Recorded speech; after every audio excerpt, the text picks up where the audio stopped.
Back today with another one of these power stations. This is the Oukitel P1000. I'm just taking a look at it right here. You guys will see it in a second. I love power stations. We lose power a lot here, 12, 15 times a year. And when it goes out, sometimes it's like 8, 10 hours. And the last time it went out, I had to work. It went out the night before, and it still wasn't back on in the morning. And I worked almost my whole shift before the power came back on. And using these power stations really helps because I have to have one downstairs for some weird thing for the internet, and then one up here for the router, and then I had to power my computer and my monitor, plus the refrigerator and the freezer, and it's really, really nice having these power stations. So let's take a look at this Oukitel P1000. So this one is 1,024 watt-hour capacity. It can do 1,800 watts of output. It has 4 20 amp max, normal AC plugs. These protectors get really in there, which I like because it keeps dust and stuff out. You've got, your mode to switch it from AC to DC. Let's go ahead and turn it on here. There we go. You have a 12 volt plug here. There's lots of 12 volt car accessory kind of deals, fans, refrigerators, coolers, etc. that you could plug in there, which is pretty nice. You do have some quick charge 3.0 and 18 watt. You have power delivery in 20 watt and 100 watts. So you can charge, your like MacBook Pro, laptop, your phones. If you're camping, you can do your laptop, your drones, your whatever. You got all these options here. You do have a light. It has the SOS mode, has some general flashing modes, and then it just has the kind of on mode if you need to see what you're doing around the while you're plugging stuff in if you're camping or something. It does have a nice smooth top, which I like. Sometimes they have weird stuff going on in here. It's nice because if you're like putting it in your car or something, to be able to set light stuff on top of it. It does have a really nice handle, and that does go flat. Let me slide this thing around. I'm going to slide the whole mat around. You have nice venting over here. Let's slide it around to the back real fast. Not much going on back here. Just kind of gives you the general specifications and stuff. It also warns you not to store it above 40 degrees Celsius. This is not good for the batteries.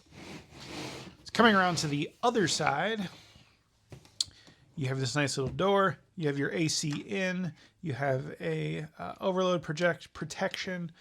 You do have a ground terminal. And then you have a quick charging and a slow charging feature. If you want to extend the lifespan of your battery, go ahead and charge it slow. But the fast charging's kind of nice if your power goes out, but then it comes back on and you think it might go back out again, go ahead and leave it on quick charge. But if you're not going to use this thing where you need to charge it fast, I would go ahead and leave it on the slow charging feature. I really like that this is a physical button and it's right here. Some include it, some don't. Some only do it in their app, so it's nice when it's right there on the side. And then you do have your solar input, which we'll try to test in this video. Let's slide back around to the front and let me just talk about it a little more. With that fast charging, you can get 80% charge in 55 minutes. It takes about 1.1 hours to charge it to full off of AC. You can actually combine AC and up to 500 watts of solar input, so you can get to that 80% charge in about 40 minutes if you really needed to. Like I said, this is great for emergency scenarios where you're out of power, great for camping. Even like if you wanted to go to a trade show or something, you could take a laser like this and you could set up shop. This thing's not going to draw a whole lot of energy if you're just marking things at your trade show. Perfect option for something like that. I imagine you could also take like your Cricut or a similar thing and power it off of it. You could run your CPAP off of this. You could run fans off this if power's out and it's really hot. I would not run electric heat on this because it's just going to draw the battery down really quick. Generating heat takes 500,000 watts, which means you're going to get an hour on this. But if you wanted to use it in the summer for a fan, or say power went out and you needed to keep some stuff cold and you had a 12 volt plug-in cooler, this thing would run it for probably till power came back on, unless it was like a hurricane or something and things were seriously messed up. But at that point, you're probably wanting to leave anyway. Like, I just really like these things. 1, 2, 3, 4, 5, 6, 7, 8, 9, 10, 11. So you have 11 ports right here on the front. Gives you lots of options. You have these little 12 volt 3 amp. Oh man, I don't have any fingernails right now. I can't get that out of there. That's in there good. But you just got those little barrel jack deals. You can figure that out on your own. I cut my fingernails the other day, so I don't have anything to grab that with. Since it is lithium iron phosphate, you're going to get like 3,500 charges off this before you start to see degradation. So, that's, if you're using this a lot, that's a 10-year lifespan. If you're using this thing just for the occasional trip, this thing's going to last forever. Supposedly it has a UPS mode, so you can use it as an uninterrupted power supply, and it'll automatically kick on and stuff. Not a feature I'm too interested in, but it's there. It is pretty lightweight because it's lithium iron phosphate, and the plastic is pretty solid, but it's not like adding a ton of weight. So it's easy to, throw in your car, throw in your RV, carry around for off-grid stuff. Just really easy. And yeah, that's pretty much it. So what I would normally use this for is for powering the refrigerator, the freezer, the sump pump. Possibly like if I needed to take one of my fiber lasers to something that I couldn't like bring to the garage, something big, I could run the fiber laser off of it. But yeah, let me go ahead and hook it up to the fridge and we'll see what that's like. And then we'll go downstairs and put it on the sump pump. I have slid the fridge out, unplugged it. It's now plugged into here. Now remember, you need to turn the AC or the DC on. So we'll go and do that. So the fridge just kicked on. It peaked at about 671 watts. And now it's, pulling about 100 while that compressor runs. It's telling us it has 6 hours of doing that. Obviously, if you're using this in your refrigerator, that's not going to happen it's not going to run for a straight 6 hours because that refrigerant system is going to kick on, it'll cool the fridge down, and then this will stop. So realistically, in a power outage, as long as you're not opening your fridge and freezer a ton, this thing could theoretically last days, keeping your food cold and safe. So pretty cool. So I've got it hooked up here to the sump pump, and I've just got some water. I'm just going to introduce that water.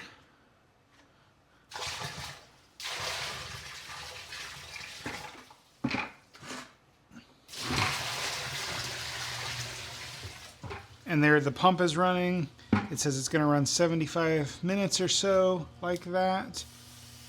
Of course, it doesn't run for that long, but yeah, in a power outage, pretty good. I'm going to move this real quick because that water's getting a little close. So yeah. Yeah, so I didn't do the best job there. I spilled my water. Oh, there's a spider on me. Hang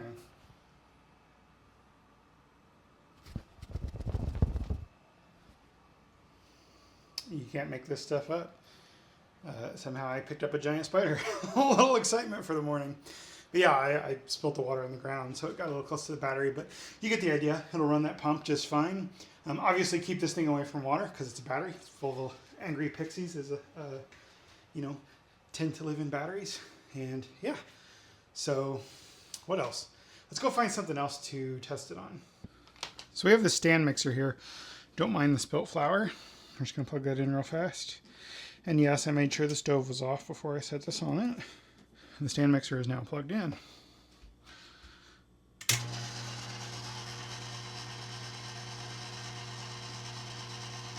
That actually is not too bad.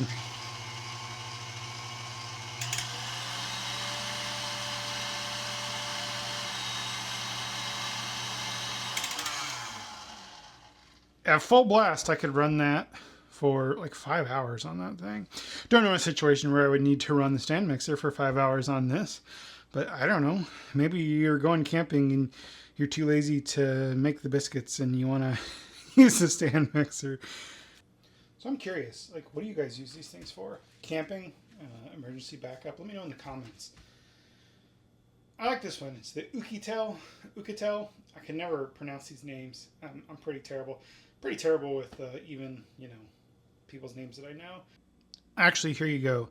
I'm going to go ahead and heat this water up first and put some more water in. It's pretty low. And we'll show you just how fast, like, thermoelectric stuff can draw it down. And then that should draw it down enough that we can test solar when the sun comes out. All right, so we're at 99% still. I put some more water in. I'm going to turn that on.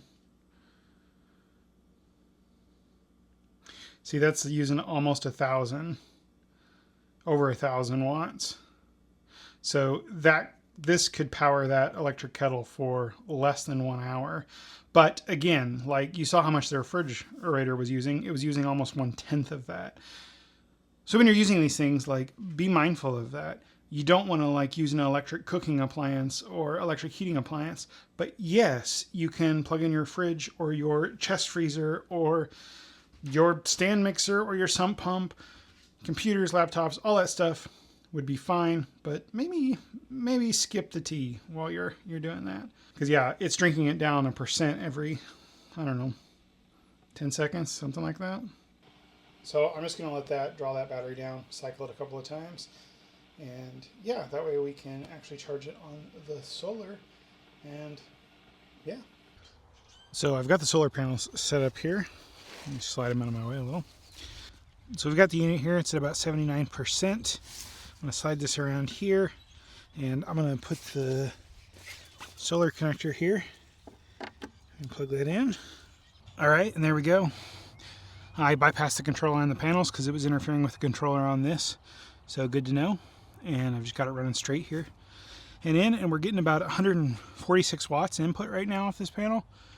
Yeah, pretty good for March. We're still getting, 135, 140. It's saying 91 minutes to get charged. That's freaking amazing. I love this thing. Like, I love it. It's a nice little unit.